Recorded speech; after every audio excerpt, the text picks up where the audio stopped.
Bom das commodities de segunda-feira aqui no Buzu. Segunda-feira legal, falando português. Segunda-feira chegando. Quer dizer, sexta-feira chegando. Vamos ler alguma coisa aqui do Brasil 247, o portal do Brasil.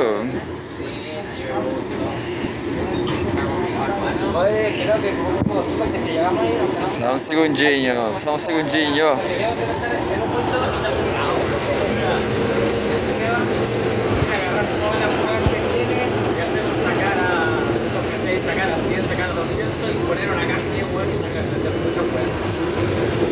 Uma notícia aí falando de uma coisa muito grata para todo mundo, uma coisa muito cara, de apreço, não de preço, os alimentos. Uma notícia ruim, né? Notícia negativa. Aumento de preços de alimentos e de energia impacta a aprovação do governo, disse Padilha. O ministro comentou o resultado da pesquisa Genial Quest, que apontou a aprovação do governo Lula menor do que a desaprovação. E caramba, menor do que a desaprovação. Brasil 247 crítico ao Lula. Não gostei. O Lula também tá muito velho. Respeito o Lula. Respeito o senhor. Quem é Alexandre Padilha? Enfim, Bianca Penteado, uma gatinha. Alô, Bianca Penteado. Eu dou like. Cadê o mate, hein? Cadê o mate, Bianca? 247. A pesquisa Genial Quest, divulgada nesta segunda-feira, 27, apontou que a aprovação do presidente Luiz Inácio Lula da Silva caiu para 47%, enquanto a desaprovação subiu para 49%, conforme relatado pela CNN. O resultado não surpreendeu o Palácio do Planalto, que vinha percebendo nas últimas semanas que a alta nos preços dos alimentos estava passando desfavoravelmente na avaliação sobre o governo. Sobre o resultado do levantamento, o ministro da Secretaria de Relações Institucionais, Alexandre Padilha, Secretaria de Relações Institucionais, que diabo é isso? Alexandre Padilha afirmou que o governo federal não pode desligar o alarme de atenção em relação ao que afeta o orçamento das famílias. Abre aspas. Todas as vezes em que há aumento de preços de alimentos e de energia, tivemos uma oscilação na popularidade, disse Padilha à CNN. O ministro ponderou, no entanto, que a pesquisa reflete um momento específico e defendeu o desempenho geral do governo. Abre aspas. O nosso filme de 2 anos, mandato atual, tem sido de crescimento econômico, de redução do desemprego e de aumento do poder de compra do povo. Por que ele falou o nosso filme? Quem é ele? Alexandre Padilha? Será que ele é cineasta? Acho que parece que ele é, né? Que loucura. Ah, não, brincadeira. Mas assim, respeito o louco, respeito o maluco.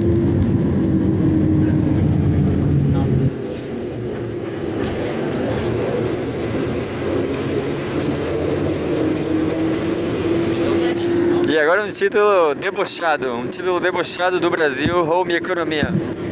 O mercado errou 95% das previsões desde 2021, mostra levantamento.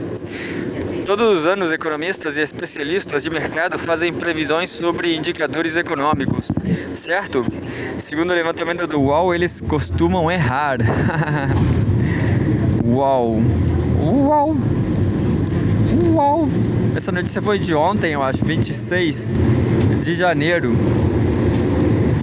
Uma notícia de conteúdo postado pelo Otávio Rosso. Vamos embora pra Itália, Otávio.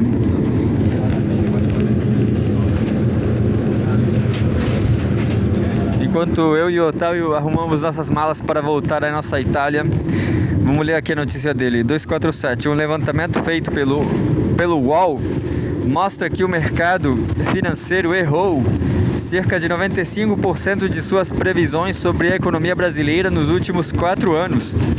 Todos os anos, economistas e especialistas de mercado fazem previsões sobre indicadores econômicos fundamentais, como a taxa de juros, o câmbio, o PIB e o comportamento da Bolsa de Valores. No entanto, ao longo dos últimos anos, as previsões apresentadas no início do ano têm mostrado um elevado índice de erro. O levantamento analisou as estimativas feitas para os anos de 2021, 2022, 2023, 2024, 2025, 2026, não, brincadeira, até 2024, revelando que em muitos casos as expectativas não se concretizaram, mesmo com base em pesquisas detalhadas como o Boletim Focus do Banco Central e a pesquisa, entre aspas, Latam Fund Manager Survey do Bank of America. Cadê mais texto em inglês? Cadê? Eu curti o texto em inglês. Para 2025, o cenário é um tanto cauteloso, com previsões de crescimento moderado. O Ibovespa deve se manter entre 110 mil e 140 mil pontos, enquanto a Selic deve alcançar 15%. O PIB deve crescer 2,02% e a inflação medida pelo IPCA ficará em 4,99%. O dólar deve ser cotado a R$6. Contudo, como mostra o histórico, os especialistas costumam errar o rumo da economia. Eu vou tocar esse vídeo até meia hora, vocês vão ver. 2024, Ibovespa. Aqui tem uma relação de erros aqui, ó.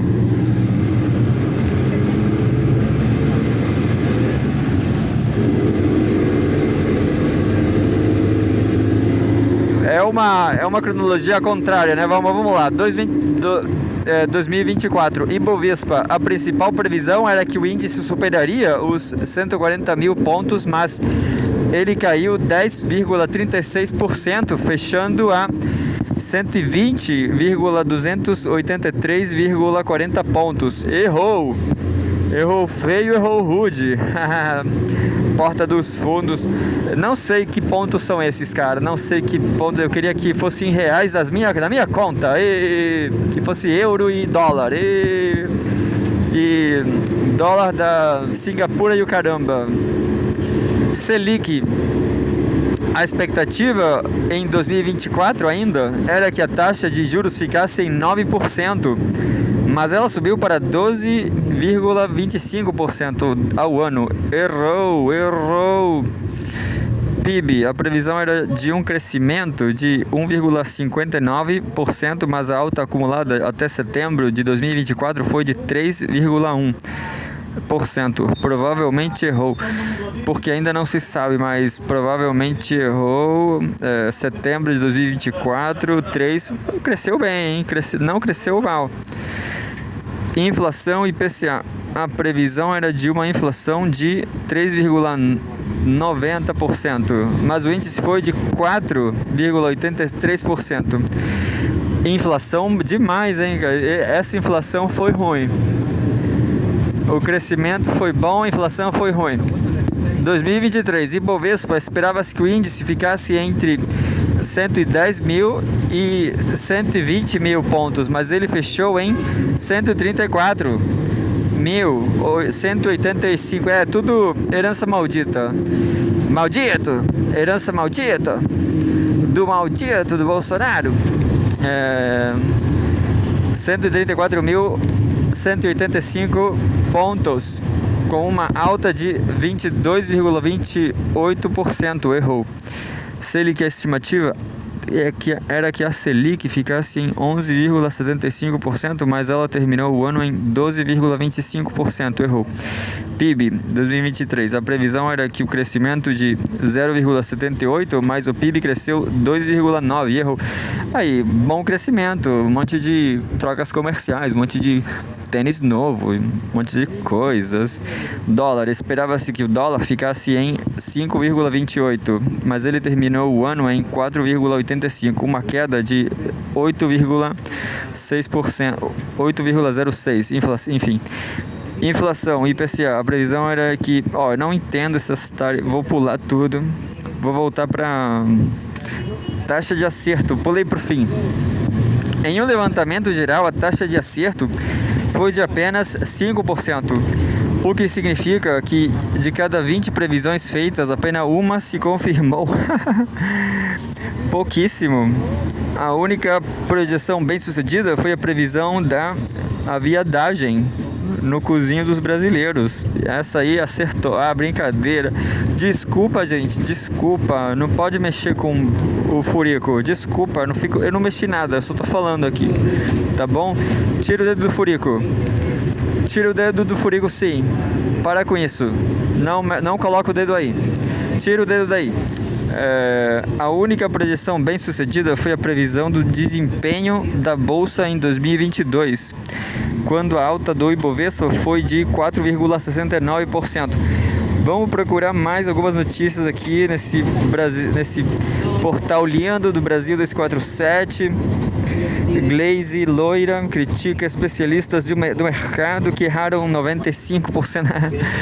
Amo, Glaze. Glaze irônica, Glaze sincera. A aprovação do governo Lula recua para 47% em janeiro. Mundo, por telefone, Putin convida Lula e Lula sinaliza a intenção de ir à Rússia. Bacana. Me leva, Lula. Me leva, nananana.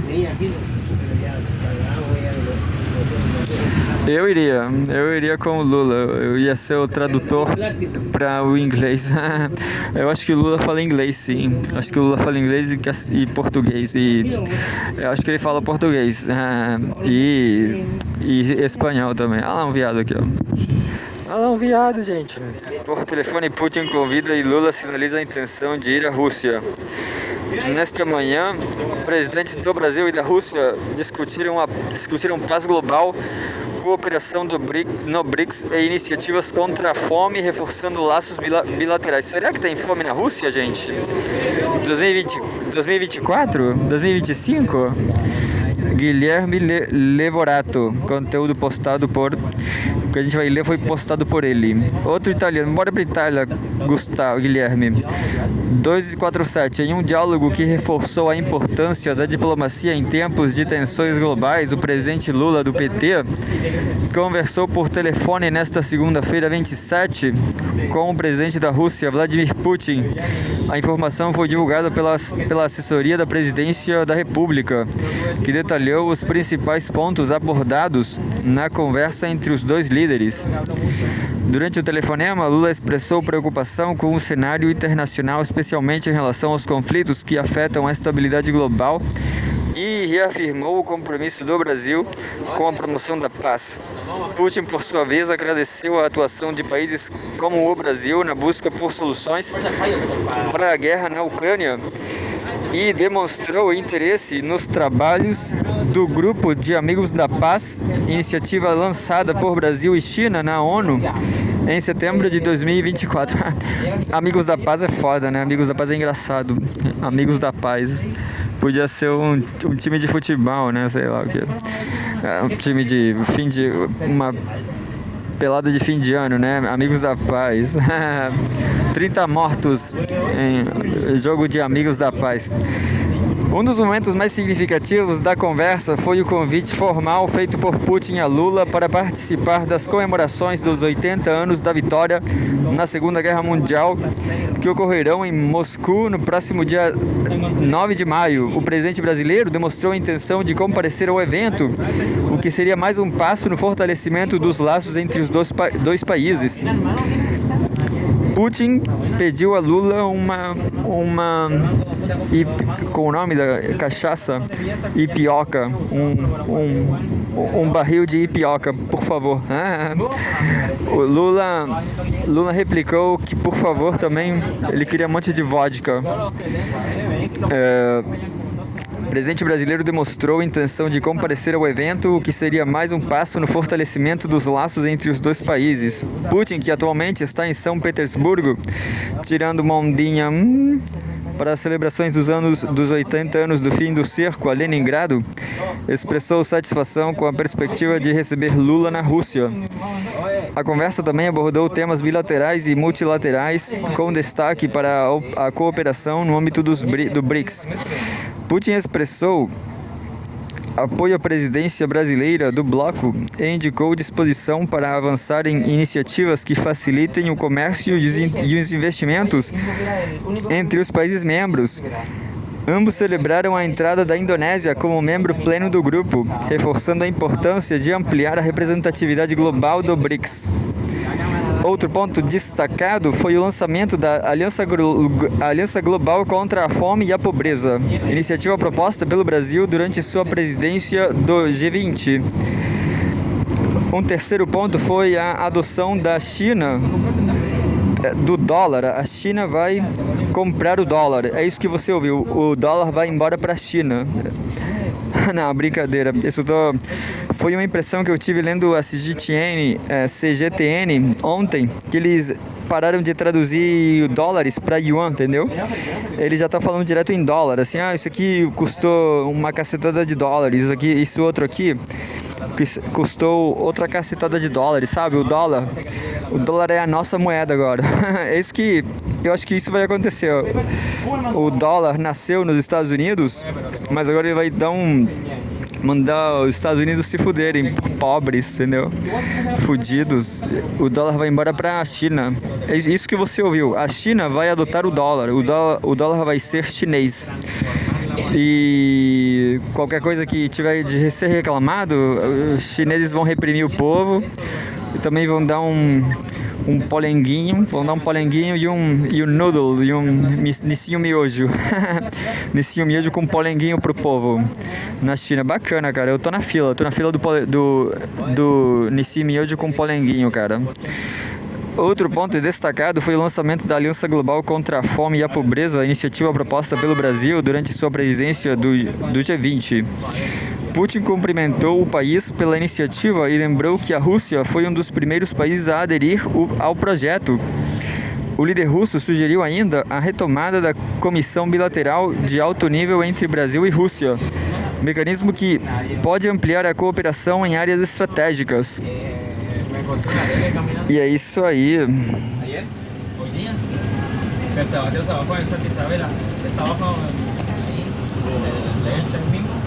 Bajamos ahí, después seguimos caminando, pues seguimos, en vez de seguir por aquí, por el mirador, seguimos por acá e vem até. Essa aqui vai ser a última do Brasil 247. Brasil lidera a importação de fertilizantes russos em 2024. Dependência brasileira de insumos agrícolas reforça a importância estratégica da Rússia como fornecedora. Notícia de ontem, 26 de janeiro. Tem duas fotos aqui, Lula e o seu namorado Vladimir Putin. Eles estão ficando, gente, eles estão saindo, eles vão se encontrar na Rússia. Que beleza, que alegria. 247. O Brasil foi o maior comprador de fertilizantes minerais da Rússia em 2024, superando países como Índia e China, conforme dados da plataforma Comtrade da ONU e informações alfandegárias divulgadas pela Sputnik Brasil. No período de janeiro a novembro, as importações brasileiras alcançaram um valor de 3,38 bilhões de dólares. Aqui o Brasil ainda está traduzindo. A China comprou o dólar, mas o Brasil não conseguiu comprar. Olha lá, o Brasil 19,98 bilhões de reais é só menos de 4 bilhões de dólares. Eu devia ter comprado dólares. E afirmando o papel central da agricultura brasileira no cenário global, a Índia e a China, segundo e terceiro maiores compradores, adquiriram 1,46 bilhão de dólares, que são 8,6 bilhões de reais, e os Estados Unidos 1,31 bilhão, o que são aí muitos trilhões de muito dinheiro, muitos reais, porque o real é barato. Respectivamente. O total das exportações russas para esses três mercados chegou a 6,16 bilhões de dólares, o que é muito real, consolidando-os como os principais destinos dos fertilizantes minerais russos. Além desses países, a lista dos 10 maiores importadores inclui os Estados Unidos, 1,19 bilhão de dólares, México com 66... aqui tá errado, eu acho, é 6,69, faltou a vírgula, mas pode ser, hein, olha lá. México, 669 milhões, acho que tá certo, não chega a ser 1 bilhão. Indonésia, 412,9 milhões de dólares, milhões, não bilhão. Polônia, 397 milhões. África do Sul, 286,2 milhões. Tailândia, 279 milhões. Colômbia, quase 200. O bloco da União Europeia, somando todos os países membros, importou fertilizantes russos no valor total de 1,65 bilhão. Ou seja, o Brasil é um grande comprador de fertilizante. Bacana, dependência estratégica. Os números reforçam a dependência brasileira de insumos agrícolas importados, especialmente os fertilizantes, essenciais para a produção de soja, milho, café e outros produtos que fazem do Brasil um dos maiores exportadores agrícolas do mundo. Por outro lado, consolidam a Rússia como um ator estratégico no fornecimento global desses insumos, em um momento de crescente complexidade nas cadeias de suprimentos internacionais. A Sputnik Brasil destacou que esses dados reforçam a importância das relações comerciais entre o Brasil e a Rússia, particularmente em um setor tão vital quanto a agricultura. Com o crescimento da demanda por alimentos, é provável que essa parceria continue a ser um pilar importante para o agronegócio brasileiro. Desafios e perspectivas. Diz assim: especialistas apontam que, embora o Brasil tenha conseguido suprir sua demanda por fertilizantes em 2024, o aumento da dependência de poucos fornecedores representa um desafio estratégico. Nesse contexto, a diversificação das fontes de importação e o aumento da produção interna de fertilizantes são considerados passos cruciais para reduzir vulnerabilidades em períodos de crises globais, como a Terceira Guerra Mundial. É isso aí, vamos lá, ô Chernik, vamos destruir esse mundo, esse mundão.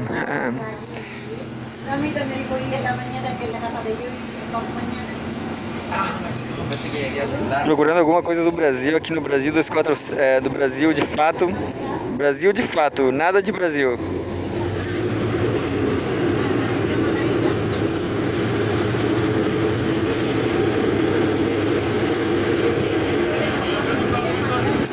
Vamos lá, Brasil de fato. Quest, em meio à onda de fake news sobre Pix, desaprovação do governo Lula supera a aprovação. A aprovação do presidente caiu 5% de dezembro de 2024 a janeiro de 2025. Redação. Brasil de fato. Isso aqui é meio que redação editorial. Vamos lá. De hoje, 27 de janeiro. Então, até aí o Brasil, o Lula com seu chapeuzinho de Panamá, olha lá. Lula Panamá. A avaliação negativa do governo reflete impactos da onda de desinformação sobre a falsa intenção do governo em taxar o Pix. Paulo Pinto, Agência Brasil. Uma pesquisa divulgada pelo Instituto Quest na manhã desta segunda-feira, 27, revelou uma queda de 5 pontos percentuais na aprovação do governo do presidente Luiz Inácio Lula da Silva, do PT, entre dezembro de 2024 e janeiro de 2025, passando de 52% para 47%. Caramba, com 5 pontos. Mas pesquisa tudo mentira. É mentira. Já aqueles que reprovaram o governo Lula, o governo Lula 3, passaram de 47% para 49%, tudo recalcado, superando a avaliação positiva pela primeira vez entre levantamentos deste instituto. 4% não souberam ou não quiseram responder, porque está tudo com o rabo preso. O levantamento foi realizado entre os dias 23 e 26 de janeiro em 250 municípios das cinco regiões do Brasil, sob encomenda do Banco Genial. Banco Genial, que isso, cara? Não conheço esse banco. Eu queria ter dinheiro para colocar dinheiro nesse banco. Os resultados têm margem de erro de 1% para mais ou para menos e o nível de confiança é de 95%. De acordo com a pesquisa, o preço dos alimentos impactou negativamente na percepção das pessoas sobre o governo. 83% dos entrevistados dizem haver sentido alta nos preços nos supermercados, enquanto somente 10% disseram que os preços permanecem estáveis. Os números refletem ainda o estrago na imagem do governo provocado por notícias falsas relacionadas a uma falsa intenção da equipe econômica em tributar o PIX. O governo acabou recuando e revogou a instrução normativa da Receita Federal, que teria sido a motivação da onda de desinformação. A regra estipulava que as instituições financeiras seriam obrigadas a informar movimentações via PIX de valores acima de R$5.000 para pessoas físicas e R$15.000 para pessoas jurídicas. 66% dos ouvidos afirmaram que o governo errou, mas diante da polêmica, e 19% disseram que a gestão Lula acertou mais. Outros 5% falaram que houve acertos e erros de forma igual por parte do governo. 10% não sabiam ou não quiseram responder. O Instituto Quest também perguntou os entrevistados sobre como avaliam a comunicação do governo. 53% dos entrevistados avaliaram negativamente a comunicação governamental, enquanto 18% acham positiva a estratégia e outros 93% consideram regular. 6% não sabiam ou não quiseram responder. A comunicação do governo vem sendo questionada interna e externamente. Diante disso, no começo de janeiro, o presidente Lula decidiu demitir o então ministro da Secretaria Nacional de Comunicação Social da Presidência da República, Paulo Pimenta, e nomeou para o cargo o publicitário Sidônio Palmeira, que foi o responsável pela campanha vitoriosa do Partido dos Trabalhadores do PT em 2022. Recortes. Entre os brasileiros com renda superior a 5 salários mínimos, o governo é reprovado por 59% dos entrevistados. Esses putos. Contra 38% que disseram aprovar a atual gestão federal. 2% não sabem ou não quiseram responder. De 2 a 5 salários, a desaprovação foi de 54%. O que é bastante ainda, né? Muito. Enquanto a aprovação foi de 43%. Outros 3% não souberam ou não responderam. Entre os que se dizem católicos, o atual governo é aprovado por 52% contra 42% de reprovação. Já 59% dos que se dizem evangélicos avaliaram negativamente o governo Lula 3, enquanto 37% afirmaram aprovar a gestão. No critério de raça, a maioria dos auto-identificados como pretos ou pardos aprova o governo do presidente Lula. Entre os pardos, o atual governo é aprovado por 51% e desaprovado por 45%. Já entre os pretos, 54% dizem aprovar o governo Lula 3, enquanto 42% desaprovam. A SECOM não retornou aos contatos da reportagem para comentar os números da pesquisa. Sabe, eu vou procurar uma notícia bem curta aqui nesse último Brasil de Fato, o que é difícil, porque tudo muito, notícia muito grande.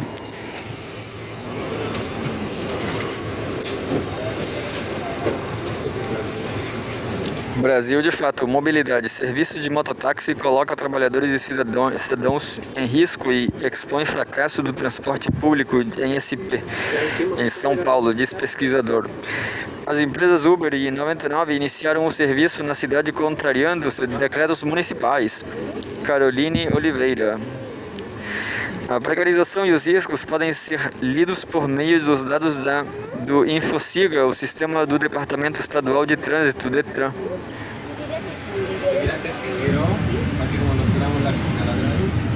A disputa entre as empresas de aplicativos com o serviço de mototáxi e a Prefeitura de São Paulo coloca em questão as condições econômicas e sociais dos trabalhadores e usuários de um transporte público considerado ineficiente por grande parte da população.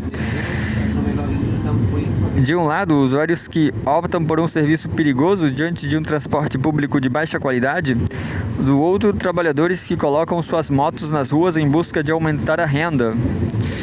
Em entrevista ao Brasil de Fato, Daniel Santini, mestre e doutorando pela Faculdade de Arquitetura e Urbanismo da Universidade de São Paulo, USP, e pesquisador sobre mobilidade, afirma que ele já capotou na moto 3 vezes entregando na brincadeira. Ele afirma que o serviço de locomoção rápida e a um preço relativamente acessível se torna atrativo aos usuários num cenário em que as opções de transporte público não atendem a população de São Paulo com qualidade.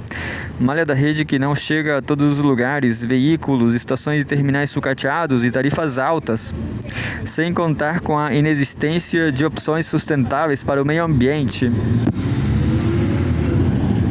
Vou ler mais só 2 parágrafos.